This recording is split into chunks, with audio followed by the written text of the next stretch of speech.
Las opiniones vertidas en el siguiente programa son responsabilidad exclusivamente de los conductores e invitados y no representan, necesariamente, la opinión de quienes forman parte de TV UGED. Sin embargo, han sido incluidos en la programación como fomento a la libertad de expresión.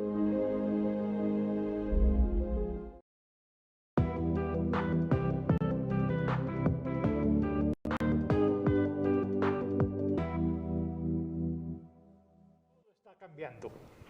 Nuestra salud, el medio ambiente, el trabajo, las ciudades, las noticias, la educación, los gobiernos. Estamos ante una nueva concepción de lo que significa avanzar.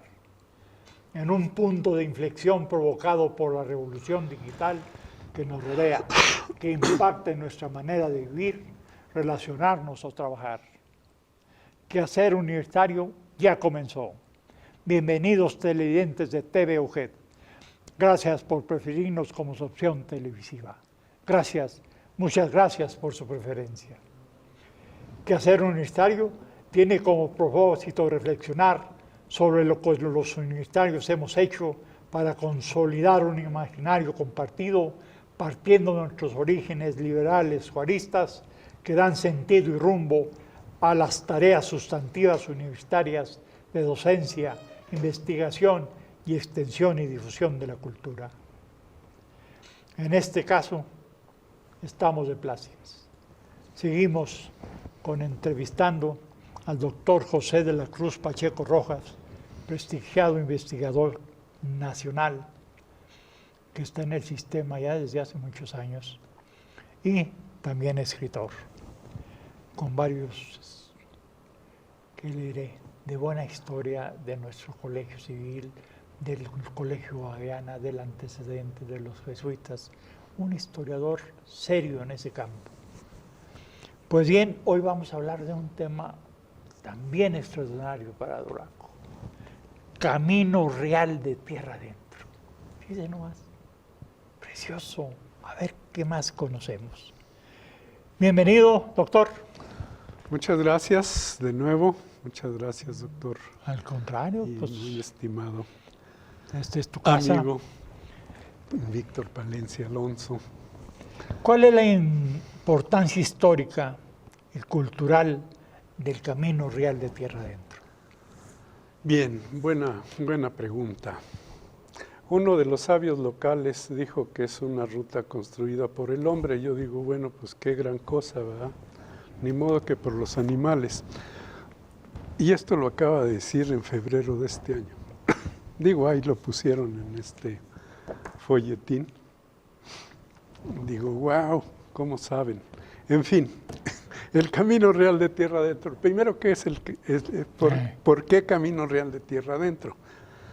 Bueno, porque los españoles distinguieron caminos de la costa o áreas costeras y de tierra adentro, lo que estaba pues realmente entre las sierras madres, ¿no? Entre la Sierra Madre Occidental y la Sierra Madre Oriental, ¿sí? Entonces esta es la ruta. ¿Cómo se construye y cómo es que va a adquirir una importancia, una relevancia pues realmente singular y comparada pues con otras rutas históricas como la de la seda, de China al Medio Oriente y otras, ¿verdad? Incluso, bueno, pues no hablo de otras no hay necesidad, en fin, pero en este caso, porque también hay prehispánicos, rutas prehispánicas, pero ¿por qué real? Por ser parte de los reinos de España, ¿sí? Entonces esa es digamos, la definición y el significado de la ruta. De ahí que entonces pues es un proceso de construcción histórica del camino en esta región geográfica a la cual me he referido y en el cual van a intervenir diversos procesos, ¿no? En primer término, pues el proceso de conquista de tierras desconocidas y donde poblaban fundamentalmente habitantes de una escala cultural elemental, cazadores, recolectores, al menos ya en el momento de la llegada de los españoles, con algunas excepciones, porque hablaba la vez anterior de que los acaxes, por ejemplo, y los caitas, los acaxes, bueno, eran emparentados en la Sierra Madre Occidental, en Topia y hasta el Río Fuerte, ¿no? en Sinaloa. Un poco sobre las estribaciones de la Sierra Madre Occidental en esta parte de la Sierra Madre. En fin, pero el resto de los pobladores, algunas, decía con esta excepción y con algunos rasgos que encontraron de alta civilización, como las tierras de Nuevo México, que ya habían sido abandonadas y había pues vestigios de grandes civilizaciones, ¿no? ¿Sí? Pero bueno, en fin, lo que ocurre pues entonces es este proceso de conquista sobre los grupos nómadas, cazadores, recolectores, y lo que va a impulsar de manera muy, a catapultar, podríamos decir, es el descubrimiento de las minas. El hecho de que encontrarse con indígenas que traían algún elemento decorativo de oro o de plata, pues eso llamaba mucho la atención, ¿no?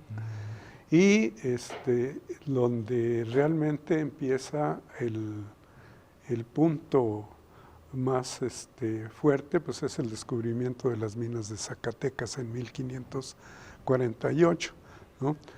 ¿Qué es el interés de los españoles?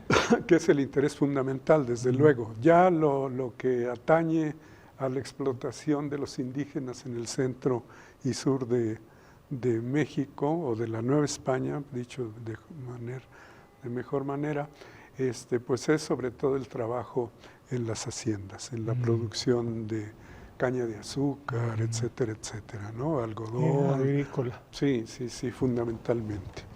Y algo de ganadería. Y también con el proceso del descubrimiento de las minas y la explotación, pues también derivan los procesos productivos asociados a la dinámica, a la producción minera, que es la ganadería y la agricultura sobre todo, ¿no? Entonces viene todo este proceso también de ocupación de grandes territorios y el sometimiento de los indígenas como trabajo pues esclavo realmente, ¿no? En muchos de los casos, o la traída de negros, ¿sí? Y mestizos, y bueno, pues esto es un aspecto interesante. Desde el punto de vista humano, pues es el proceso de poblamiento, ¿no? El establecimiento de poblaciones, los reales de minas como cabeza fundamentalmente de estos procesos que vienen avanzando. Así es. Desde los negros, los españoles. Sí, exacto. Pero bueno, pues eso que señalas es muy importante porque por lo general se hace caso omiso de esta cuestión. Y bueno, esto me da oportunidad de mostrar este libro que tiene que ver con el poblamiento de Nuevo México. Vamos muy lejos. Vamos muy lejos. Lo que debo aclarar es, generalmente se dice, y es verdad, que el Camino Real de Tierra Adentro partía de la Ciudad de México y terminaba en Santa Fe, Nuevo México, lo cual es cierto. Sin embargo, el flujo dinámico que se mantuvo durante la época colonial fue en la ruta de Veracruz a la Ciudad de México, porque pues era el puerto y la ciudad más económicamente más importante. Y donde salía donde salía la riqueza y donde entraban pues medio mundo, ¿no? ¿Verdad? Conquistadores, esclavistas, en fin, todo tipo de calaña de españoles y no españoles. Bueno, España restringió el acceso de otros nacionales europeos, ¿no? O sea, era dominio español.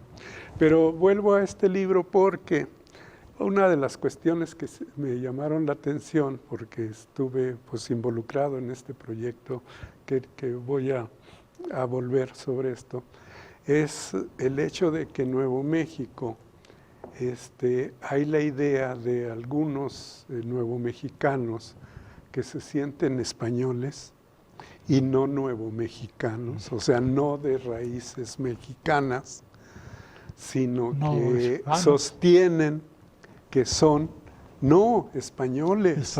Incluso en Santa Fe hay un museo sobre la cultura española donde tú ves mantillas y vestidos así muy a la española, como si estuvieses en una fiesta en, no sé, en Sevilla o en Madrid, donde estén bailando sarao y la otra cosa muy famosa, hombre, ¿cómo se llama? En fin, se me olvida que yo estuve allá de testigo en una de esas cosas. Y yo dije, esto es una verdadera ridiculez. Incluso una ocasión que estuve allá, tuvimos que dar unas conferencias en ese recinto, que pues para mí era una grosería, porque dije, bueno, es que los nuevomexicanos son originarios de México y son resultado de un proceso muy complejo de mestizaje multirracial. Y entonces en este libro demostramos eso. Entonces, y digo demostramos porque mi colega José Enciso Contreras, que es un sesudo investigador zacatecano, y yo decidimos publicar. Él tenía un documento muy interesante sobre Juan de Oñate, que es el conquistador de Nuevo México. Y yo tenía documentos locales, ubicados por aquí, por allá, sobre las expediciones. Hay dos momentos muy importantes de la expedición. Nos estamos yendo al punto final del Camino Real, pero bueno, en fin. También hay que ser versátiles en las pláticas, ¿no? Claro. Entonces, yo lo que demuestro aquí, documentalmente, primero, de esa expedición de 1594, que hay todo un intríngulis, que eso lo trata José Enciso, de cómo se arma la expedición y quiénes van y los permisos y todas esas cuestiones. Yo no me meto ya en eso. Yo me meto en quiénes son los que van a acompañar al conquistador. Entonces, oh sorpresa, primero se hace un levantamiento de indígenas y mestizos en la Ciudad de México, que se traen, se arrastran. Tal vez algunos fueron levantados en San Luis Potosí. Bueno, ya estaba, incluso Juan de Oñate había sido alcalde de San Luis Potosí. Pero bueno, no, creo que ya se habían descubierto las minas de San Pedro, que fueron riquísimas, y gracias a eso, bueno, pues San Luis llegó a ser una ciudad patrimonial, que va a ser la incidencia de la riqueza minera, ¿sí? Los reales de minas. El auge va a permitir un desarrollo urbano, pero ante todo monumental, o sea, grandes edificios, grandes construcciones, templos, conventos, etcétera, ¿no? Bueno, porque el clero ya sabemos que siempre va acompañado de los conquistadores, ¿no? Y viceversa. En fin, lo que yo encuentro aquí, y me quería hacer énfasis, era la composición étnica de la expedición de ese año de 1594 y de 1600. Entonces yo encontré, tienen por leva, o sea, a fuerzas, levantan pobladores. Mira, ya estaban poblados Chalchihuites, Xúchitl también, Santiago, que es origen de mi pueblo, que eran las minas de Santiago. Bueno, Nombre de Dios ya existía, por supuesto, a esas alturas.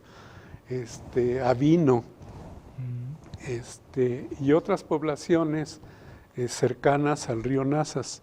Bueno, en fin, lo que va a ocurrir es eso, levantamientos por leva para armar los contingentes de conquista y poblamiento de Nuevo México. Eso es lo que demuestro en este libro. Lo tienen en Nuevo México, no me lo reseñaron. Yo creo que no les gustó mucho saber que son hijos que provienen de gente de estas poblaciones, pero yo lo demuestro documentalmente. Entonces ahí está. Y yo estuve allá varias veces en Nuevo México. Entonces, incluso la última ocasión que fue, no sé, sería en desde el 19, creo que el 16, y presenté una ponencia en un evento que llamaron interesante, Todos los caminos conducen a Nuevo México. Entonces fue un encuentro muy interesante porque se habló, pues hay pues especialistas en la historia regional, sobre todo del centro al oeste, al suroeste de los Estados Unidos. Entonces alguien habló sobre el camino, sobre la ruta de Missouri a Santa Fe, que es una ruta histórica muy interesante, porque a través de ella viene la expansión anglosajona al oeste. O sea, el viejo oeste surge a partir de ese proceso, ¿sí? Y el punto fundamental, el ombligo de todo este proceso va a ser la Santa Fe. Igual con México. Entonces es la bisagra, ¿no?, histórica que hace Santa Fe. Yo presenté una ponencia que llamé Nativos, Criollos y Mestizos en la creación del Camino Real de el Camino Real de Santa Fe de Nuevo México. Me fue muy bien, me pidieron que la presentara en inglés, no lo domino bien, pero parte sí lo dije en inglés y otras en español porque tenía un traductor de primerísima, un doctor, profesor emérito de la Universidad de Nuevo México, súper reconocidísimo. Y me hacía el favor de cuando yo decía algunas frases o párrafos en español, él traducía y abonaba. Entonces, teníamos un auditorio como de 1,000 personas y era en el centro de convenciones de Santa Fe y el 95% eran gringos.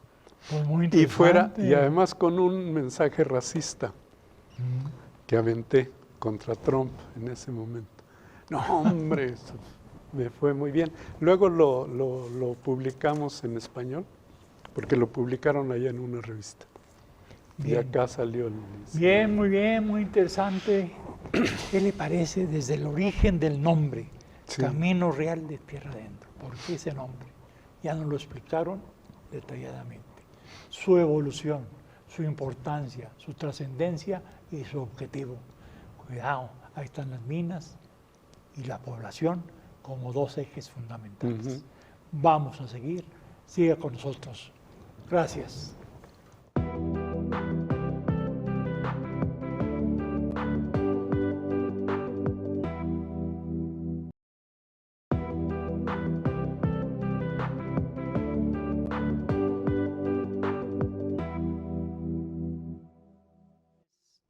¿Qué del proceso de reconocimiento y valoración patrimonial?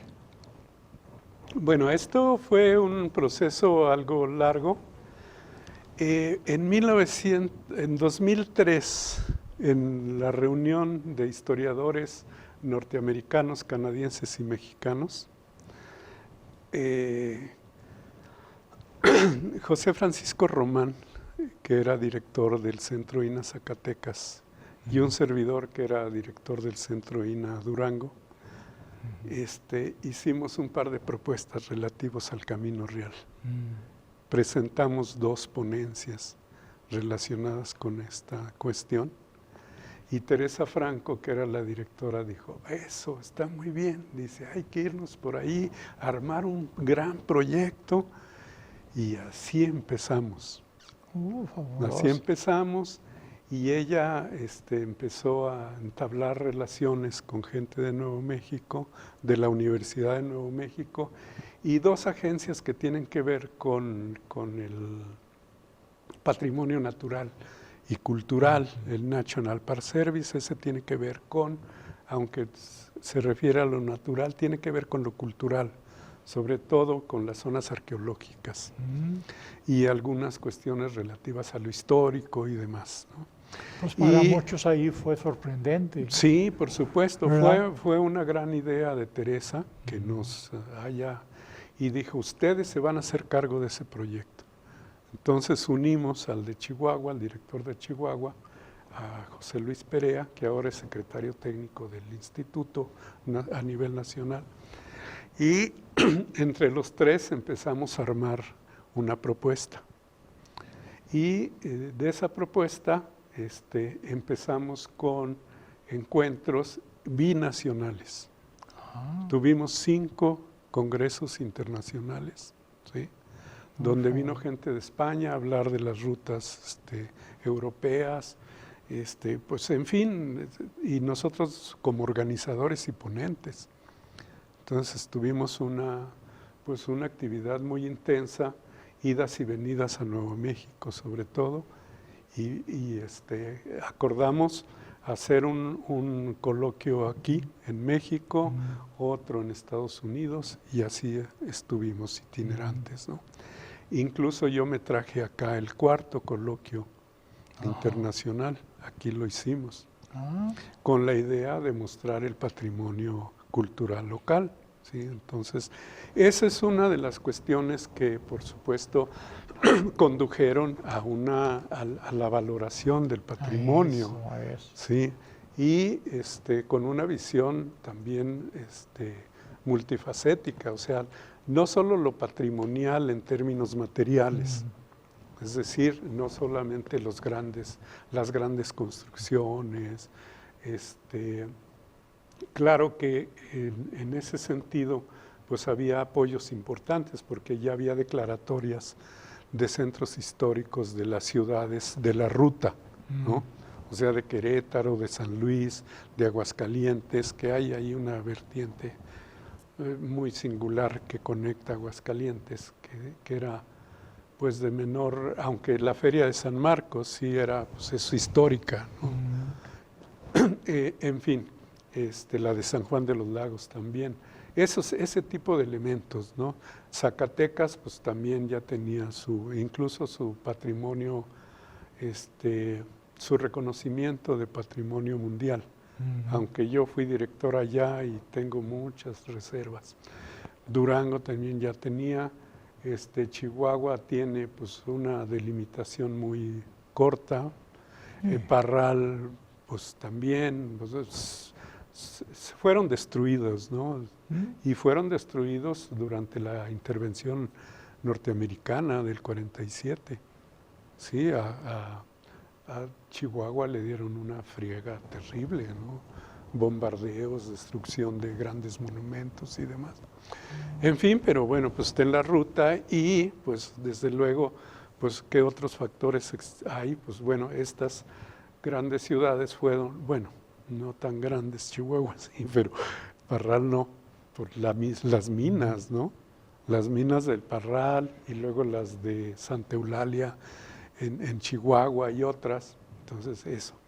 El Paso, que fue muy importante, el Paso del Norte, que era misión franciscana, pero tenía ahí muchas cuestiones relativas al tráfico de mercancías y la conexión con Nuevo México, donde durante buena parte del siglo XVII y del XVIII fue territorio estrictamente franciscano. Esa es otra cosa que no hemos hablado, porque fue como el reino, los que mandaban eran los franciscanos en Nuevo México, que hubo momentos muy interesantes, que luego valdría la pena unir. Me gustaría hablar luego de la rebelión tepehuana de 1616 y la de los indios Pueblo de 1670.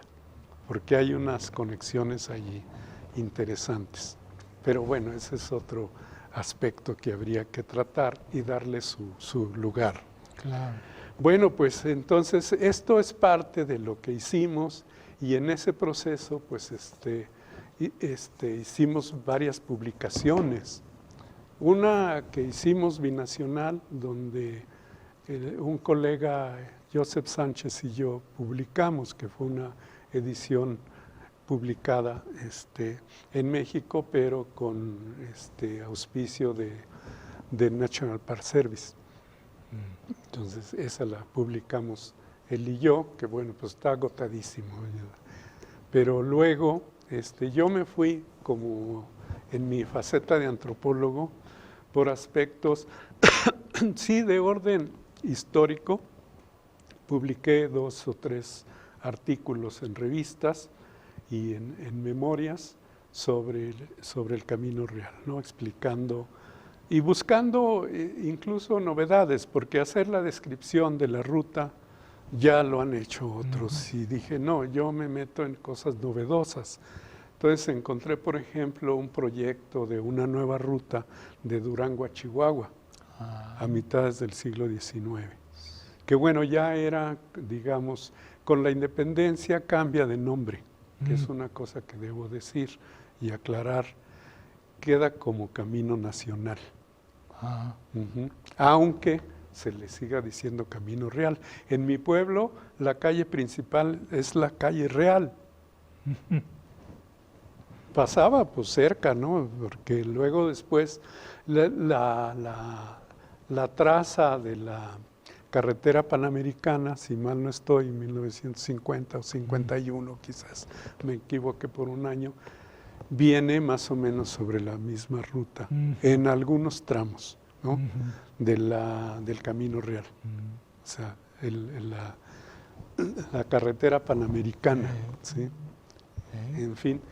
E incluso en el Perú, pues une con la parte de la costa donde había grandes culturas prehispánicas. Entonces, va hasta Chile, según entiendo, ¿no? Bueno, eso, esa fue una de las cuestiones que alentaron, pues, la investigación en distintos órdenes. Y decía yo que eso no lo traje, pero una de las cuestiones que a mí me llamaron la atención fue las supervivencias de las manifestaciones culturales, que muchos se han perdido, y es una lástima. Veía recientemente un programa sobre las distintas manifestaciones que tiene Rusia en las costumbres de los matrimonios, de los casamientos, de las bodas. Y hacen luego una gran fiesta en Moscú, donde pues una diversidad enorme de vestidos, de atuendos, de los novios, de las novias, una cosa riquísima. Y el que narra dice al final que son las costumbres las que hacen al pueblo, no el pueblo a las costumbres. Y hemos perdido muchísimas de esas cosas. Entonces, yo me fui sobre aspectos que sobreviven. Entonces, sí, por ejemplo, hice progresos se nos han destruido. Sí, y lamentablemente no existe Vamos a ver un edificio y tumbamos, oye. Ándale, exactamente, y todo lo que tiene detrás. Una gran... Y con aval de las instituciones, es lo malo. ¿Por qué? Porque no hay la conciencia, no hay la claridad. Veo unas ciudades europeas y dices, wow, pues están preservadas tal como eran en el siglo XII, XIII, ¿no? En la época medieval, ¿verdad? Y no tumban edificios para abrir calles llega la modernidad, anchas. Pero sí, respetando las costumbres y tradiciones. Y eso. Entonces, pues yo me fui, reitero, sobre estas cuestiones. Hice un trabajo sobre el Cristo Negro, que Cristo tiene su relevancia, aun cuando ha perdido devoción en distintos lugares. ¿Y por qué me fui sobre las manifestaciones de religiosidad popular? Porque en mi opinión son las auténticas, ¿sí? Son esa que la gente se apropia y hace su propia interpretación y sus ritos al margen, o aun cuando estén emparentados con la ritualidad católica, tienen su singularidad. Claro. ¿no? Entonces, hago un recorrido del Cristo Negro en esta obra, por eso lo puse en la portada, y este es el Cristo de la Catedral Metropolitana de la Ciudad de México. Entonces, es la imagen predominante que hay. Pues no entro en detalles de lo que se dice según la tradición. El detalle está en que es una imagen que fue obsequiada por Felipe II en 1700, creo que en 1500, perdón, 72, cuando era rey, a Guatemala.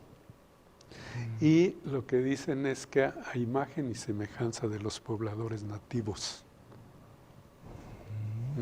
O sea, para que se identificaran, así como la Virgen, que yo leía recientemente, dice, el cuento de un obispo, o sea, de Zumárraga, y el candor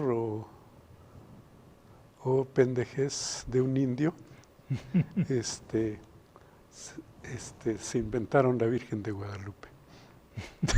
Alguien leía, no me acuerdo quién, de mis tantas lecturas que hago. En fin, pero estuvo en distintos lugares, en Salamanca, en Aguascalientes, aquí no tiene cero, ya no tiene nada, ninguna devoción, pero en Nuevo México sí, mucha, tiene su santuario, el santuario en Chimayó. Es una ranchería perdida por ahí, pero un sitio muy bonito. A mí me tocó dar esto yo lo di como conferencia ya. Y yo lo emparento con otras dos imágenes y dos devociones. El Señor de Guerreros del Tizonazo, aquí en Durango, que tiene un arrastre enorme, y el Señor de Mapimí. Sí, también tiene. O sea, esas son las sobrevivencias intangibles, entre comillas, que tenemos en el Camino Real, pero de otra índole cultural, más de sustento social, carecemos de ello. Todo eso se ha perdido y debería de abrirse creo que aquí hay otro trabajo mío. Bueno, en fin. Abrirse como política pública el rescate de valores culturales en otro tipo de manifestaciones. De ahí que, yo fui de la idea de hacer un cuerpo académico interinstitucional.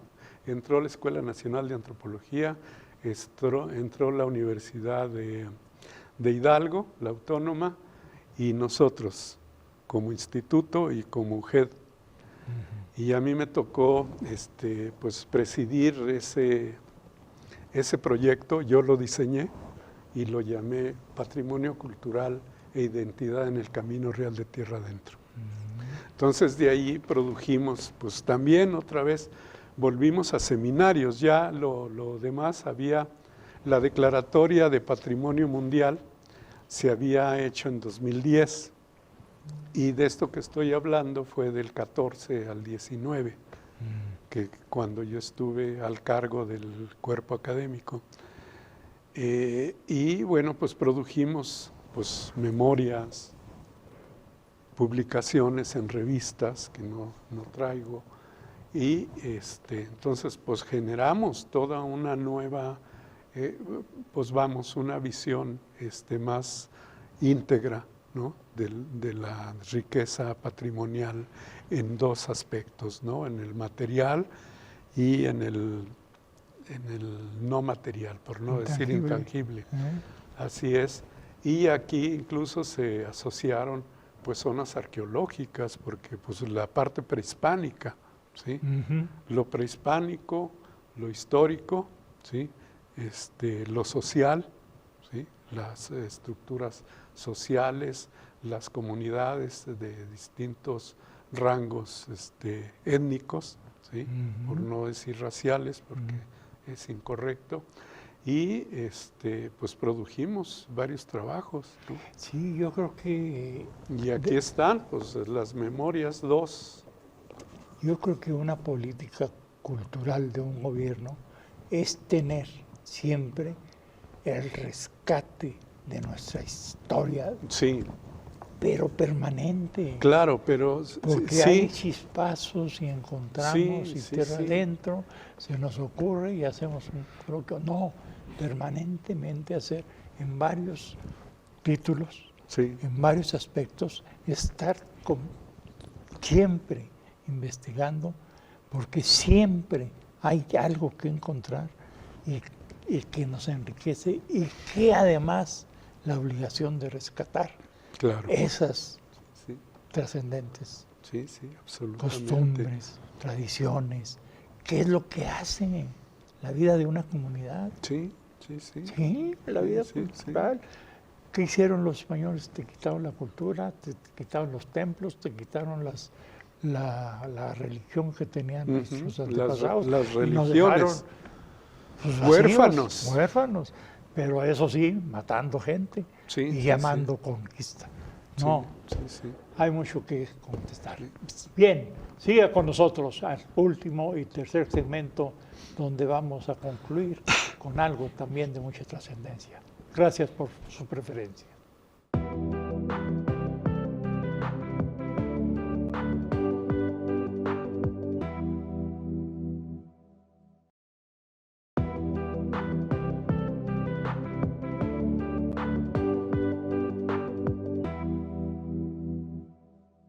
Vamos a ver esa declaratoria de Patrimonio Mundial por la UNESCO que mencionaste.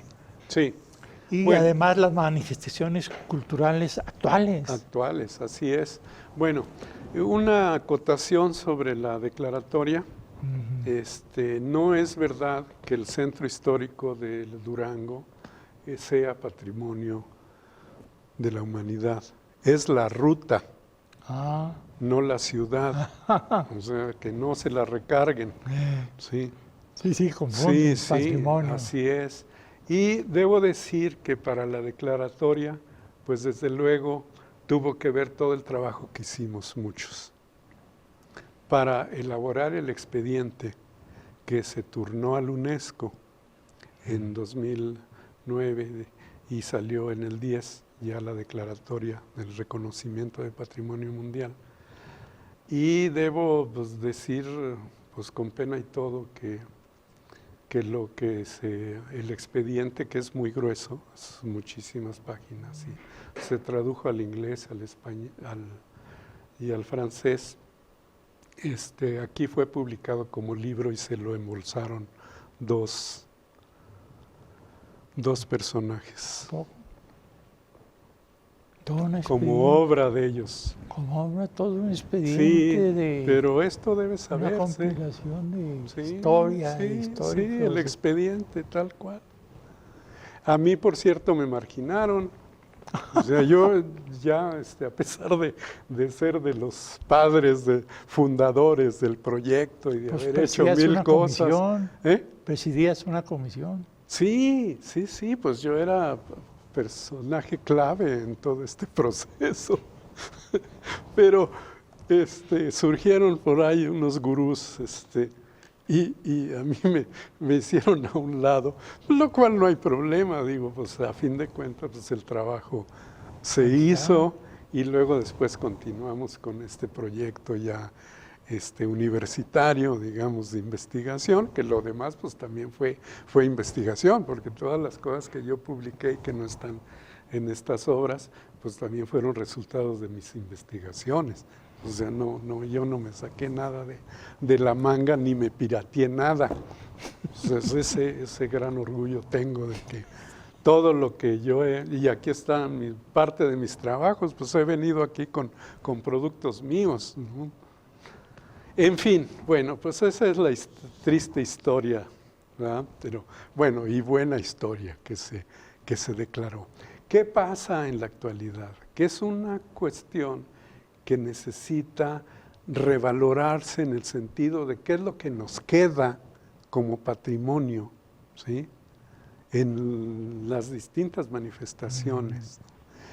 Para empezar, esta declaratoria que debió de haber unido, ¿no?, a todos los estados, gobiernos y demás poblaciones, ¿sí?, que son las que dan la vitalidad a la cultura, ¿no?, la población, no el pueblo, entre comillas, eso es una patraña. Se quedó ya eso que planteamos como una cadena con flujos vitales, ¿no?, dinámicos. Se ha perdido. O sea, incluso pues esta reunión que se convocó ahora en febrero, que ya no vino gente de otros estados, que pues hubiera sido interesante. Dieron énfasis a Durango, desde luego. Pero bueno, ya que era Durango, y qué bueno, pues plantéense perspectivas, primero, de ver qué es lo que, de hacer un diagnóstico de qué es lo que sobrevive desde el punto de vista cultural. Exacto. Sí, de la cultura material y de la cultura no material. Y qué es lo que debemos buscar revitalizar, o sea, rescatar en primer término, y luego qué podemos revitalizar. Y sí, desde luego, como bien dices, también se requieren nuevas investigaciones para dar cuenta de ese diagnóstico. ¿Sí? Exacto. A ver cómo andamos. Un inventario. Sí, porque lo que se hace es destacar los 19 sitios, pero son los 19 sitios pues considerados más bien desde el punto de vista material, ¿sí?, que fue una hacienda o la cabeza de una población, como Nombre de Dios, o Durango, en fin, Mapimí, etcétera. Pero, bueno, ¿qué es lo que nos queda de esa herencia histórica para apoyarnos en ella y diseñar políticas culturales? Exacto. Sobre cada uno de los puntos, para luego reunirlos. Y sobre todo hay una preocupación que a mí siempre me ha traído en la cabeza. Yo como siempre, digo, no como siempre, sino que en muchas ocasiones participé pues en distintos foros a nivel regional, y en Sinaloa me tocó fundar el proyecto de la Ruta de las Misiones, ¿sí?, con Sonora y Las Bajas. Bueno, y luego, pues desde luego, pues tuve participaciones en La Paz, en Hermosillo, en el mismo Culiacán, etcétera. En Chihuahua muchas veces, en Nuevo México muchas veces, en México, en Zacatecas, etcétera, etcétera. Entonces, una cosa que siempre me ha preocupado, la disgregación identitaria de Durango, del Estado. Ahora más acentuada con la mal llamada cultura del narco, ¿no? O sea, los municipios de las Cañadas, de la Sierra Madre Occidental, pues miran más hacia Sinaloa y tienen mayor influencia de Sinaloa. El norte del estado tiene más influencia en términos, fíjate, de tono, de voz, y así andamos, ¿no? Las regiones de refugio de los indígenas del Mezquital, bueno, esa es una cuestión aparte, pero digamos que también la laguna jala más hacia Coahuila, el sur hasta, por cierto, tenemos creo que mayor influencia sobre Río Grande, Sombrerete, Chalchihuites y estos, ¿no? O sea, a Zacatecas ahí un poco le chupamos, pero a lo que voy es que la identidad de Durango es una identidad fragmentada. Y esta debe ser una preocupación muy importante de ¿Y las cómo instituciones lograrnos, culturales y políticas, ¿sí? De cómo diseñamos una, pues qué sé yo, política cultural tiene que ser, pero para hacer esa unificación, porque eso es lo que le va a dar fuerza a Durango en el futuro, en el próximo y en el lejano. Porque un pueblo endeble, disgregado, Sí. acomplejado, aislado, para acabarla de amolar. Sí, tenemos que buscar y encontrar la identidad del durangueño. Sí, así es. Pero sus fortalezas, que son muchas. Así es, y conjuntarlas, y conjuntarlas. Eso. Mira, una de las cosas importantísimas que no he mencionado es lo que tiene que ver con la construcción de centros administrativo-políticos, que tuvo Durango la fortuna de ser la cabeza, ni más ni menos, de que, pues, de la provincia más vasta de la Nueva España. Sí, La Nueva Vizcaya. Barcaba. La Nueva Vizcaya. De Saltillo hasta el infinito y más allá. Bueno, pues hasta el sur de lo que es bueno, pues es que del noroeste pues no estábamos, los límites no estaban muy claros. En todo caso lo establecieron los misioneros jesuitas en Tucson, digamos, ¿no? Y Nuevo México pues estaba muy claro que pertenecía, no en lo administrativo ni lo político, a la Nueva Vizcaya, ¿verdad? Pero sí desde el punto de vista religioso, cultural, racial. Nuevo México es hijo mucho de Durango, fíjate. Mucho, mucho. Aquí se formaron, vinieron grandes intelectuales, fíjate, qué bueno que me acuerdo, que tuvieron que ver con la resistencia de la invasión norteamericana. Fueron los que organizaron la resistencia, ¿sí? Tomás Martínez es uno de ellos. Y otros, no es Tomás, pero sí Martínez. Y otros que habían egresado del seminario de Durango. Y fueron grandes intelectuales y grandes líderes políticos, defensores de su territorio y muy identificados con Durango. Aquí se habían formado. O sea, y ya hemos hablado de la importancia cultural que tuvo Durango. Entonces, este es un filón importantísimo que tenemos que tener siempre por delante.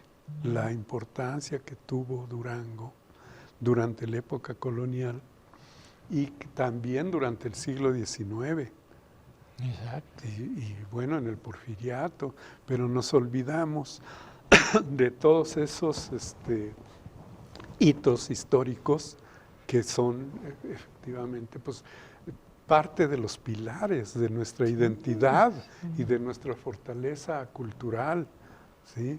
Y como pobladores, como durangueños, ¿sí? Entonces, eso es lo que nos hace falta.